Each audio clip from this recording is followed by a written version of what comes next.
नमस्कार दोस्तों, target with PS Parihar channel में आपका स्वागत है। आज की इस वीडियो में हम लोग बात करेंगे सबसे पहले आने वाली टीजीटी पीजीटी वैकेंसी की। आज के समाचार पत्रों के माध्यम से अलग अलग विषय के अलग अलग पदों का विवरण दिया गया है कि किस विषय में कितने पद हैं जो विज्ञापन जारी होने वाला है। साथ में खंड शिक्षा अधिकारी को लेकर के बहुत बड़ी अपडेट आ गई है, सारी चीज़ें क्लियर हो गई हैं।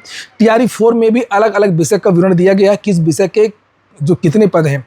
और यूपी-SSSC की एक बड़ी अपडेट है वीपीओ की, तो उसको भी देखेंगे। चलिए शुरू करते हैं, बात करते हैं सबसे पहले हम लोग टीजीटी पीजीटी वैकेंसी की, यानी कि शिक्षा सेवा चयन आयोग की। देखिए, और जिन विद्यार्थियों ने अभी तक चैनल को सब्सक्राइब नहीं किया है तो चैनल को सब्सक्राइब अवश्य करें, ताकि इसी प्रकार की जो अपडेट्स हैं वो आपको सबसे पहले मिलती नहीं। ये देखिए, ये लिखा हुआ है इसमें टीजीटी भर्ती। पहले टीजीटी की बात कर लेते हैं, उत्तर प्रदेश वाली भर्ती की, जिसमें 17,740 पदों का अधियाचन आ गया है।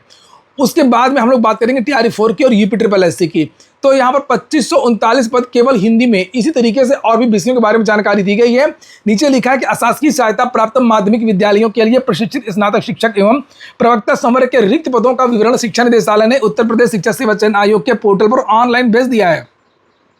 इसमें टीजीटी के 20 और पीजीटी के 34 विषय शामिल हैं, जिनके रिक्त पदों पर भर्ती की जाएगी। अधियाचन में विषयवार बालक और बालिका वर्ग के लिए अलग अलग भेजा गया है। ऐसा होता ही है।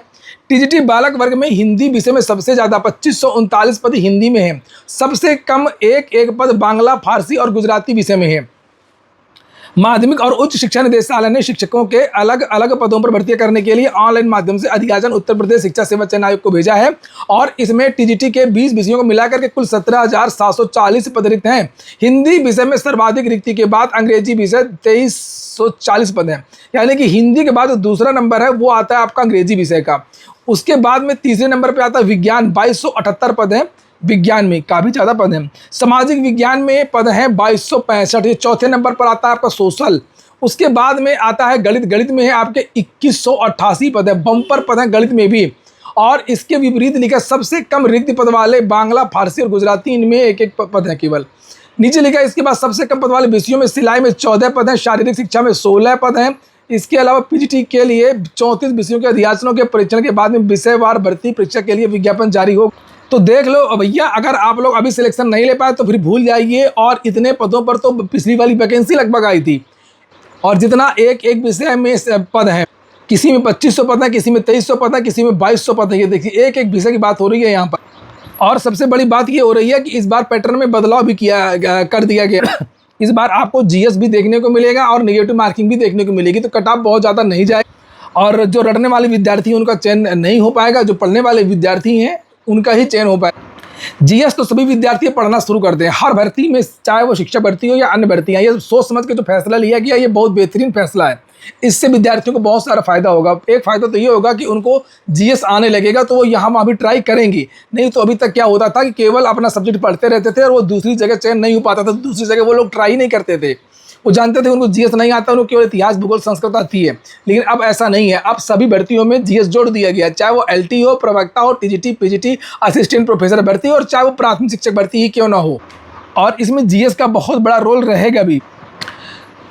और अब हम लोग बात करते हैं टीआरई 4 की। देखिए, ये जो टीजीटी का विज्ञापन है अगले महीने निश्चित रूप से आ जाएगा टीजीटी का। और चूंकि अभी थोड़ा सा मामला फंस गया प्रधानाचार्य, प्रधानाध्यापक भर्ती वाला, उसका विज्ञापन पहले निकलना था। लेकिन असिस्टेंट प्रोफेसर भर्ती में कुक्कुट पालन वाला एक मामला, उसकी वजह से थोड़ा सा उसमें देरी हो रही है। इसलिए आपको जो विज्ञापन है वो टीजीटी पीजीटी ही पहला विज्ञापन हो सकता है। अगला जो ये है टीआरई 4, इसमें भी अलग अलग विषय के बारे में जानकारी दी गई है। तो आप लोगों को पता ही होगा कि जो टीआरई 4 का विज्ञापन जारी होना, इसमें सबसे ज़्यादा जो पद है वो पीजीटी के हैं। पीजीटी के ही लगभग 16,101 पद।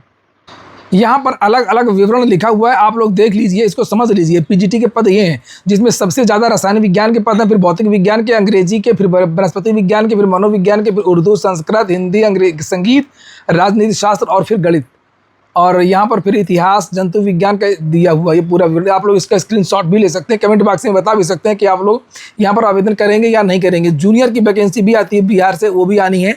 उसका विवरण है 8,563 पद। टोटल 8,563 पद हैं। अलग अलग सब्जेक्ट बताया गया। विज्ञान गणित के 2188 है, अंग्रेजी के 1929 है, संस्कृत के 1225 पद है, सामाजिक विज्ञान के 1190, हिंदी के 1096 और उर्दू के 935 पद हैं। इसी तरीके से पीआरटी के सबसे कम पद हैं, केवल 3,847 पद हैं। सामान्य विषय के 3,065, उर्दू के 757, बांग्ला के 25 और कुल 3,847।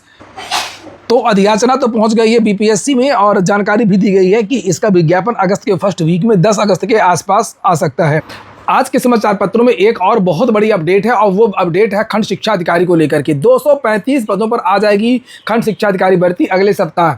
लिखा यहाँ पर अगले सप्ताह रिक्तियां भेजने की तैयारी। खंड शिक्षा अधिकारी बीईओ भर्ती की 6 वर्ष से अधिक समय से हो रही प्रतीक्षा अब समाप्त होने वाली है। शासन द्वारा समकक्ष अर्हता के विवाद का समाधान किए जाने के बाद अब विभाग ने रिक्त पदों की समीक्षा कराने के साथ रिक्तियों के विवरण की ऑनलाइन फीडिंग शुरू कर दी है।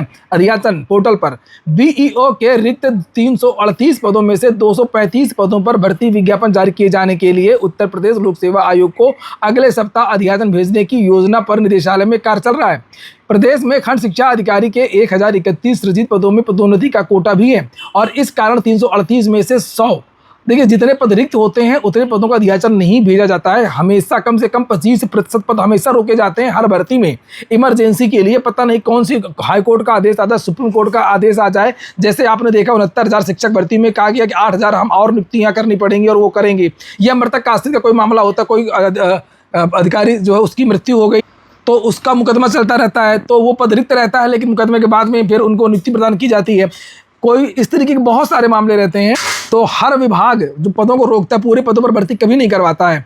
और वही बात यहाँ पर लिखी हुई है कि 338 में से 100 पद रोक लिए गए हैं और अब 235 पदों के लिए रिक्तियों का विवरण अगले सप्ताह भेज दिया जाएगा। इसमें वह 164 पद भी शामिल हैं जो बीईओ से समूह खा के उच्चतर पदों पर पदोन्नति से रिक्त हुए जिनमें प्रमोशन हुआ है और इसकी फीडिंग हो रही है। इसके पहले उत्तर प्रदेश लोक सेवा आयोग ने 2019 में 309 पदों पर खंड शिक्षा अधिकारी भर्ती निकाली थी। उसके बाद समकक्ष अर्हता विवाद के चलते नई भर्ती नहीं आई। अब शासन ने समकक्ष अर्हता प्रकरण निस्तारण करके बीएड को स्पष्ट कर दिया है, यानी कि बीएड के समकक्ष कोई दूसरा पाठ्यक्रम नहीं है। पहले बीएड के साथ में एक एलटी समकक्ष की योग्यता लिखी रहती थी विज्ञापन में और अब एलटी को हटा दिया गया है। एलटी एक कोर्स हुआ करता था पहले लगभग बीएड की तरह ही।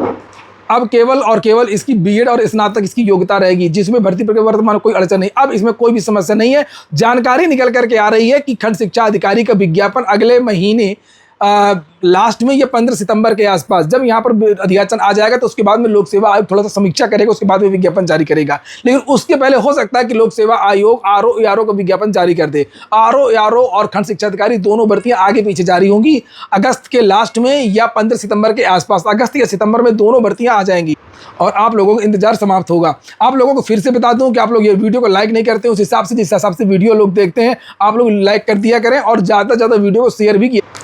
अगली और अंतिम सूचना है वीडियो भर्ती की। यहाँ पर देख सकते हैं आयोग ने सुनी गुहार, 1 माह में वीडियो का परिणाम। वीडियो नहीं वीपीओ कहते हैं। ग्राम पंचायत अधिकारी भर्ती की बात हो रही है। लिखा ग्राम पंचायत अधिकारी ग्राम विकास अधिकारी बनने के इंतजार में बैठे अभ्यर्थियों के लिए एक अच्छी खबर आ गई है कि उत्तर प्रदेश अधीनस्थ सेवा चयन आयोग के अध्यक्ष SN साबत ने यह साफ कर दिया कि भर्ती प्रक्रिया अंतिम चरण में चल रही है। प्रमाण पत्रों का मिलान हो चुका है और इसका परीक्षण किया जा रहा है और 1 माह में अंतिम रिजल्ट जारी हो जाएगा। नीचे लिखा है कि आपके अपने अखबार हिंदुस्तान ने बुधवार के अंक में ग्राम पंचायत अधिकारी, देखिए तो समाचार पत्र ने कोशिश किया है तो उसका नाम लेना जरूरी भी है और उसका क्रेडिट देना ही चाहिए।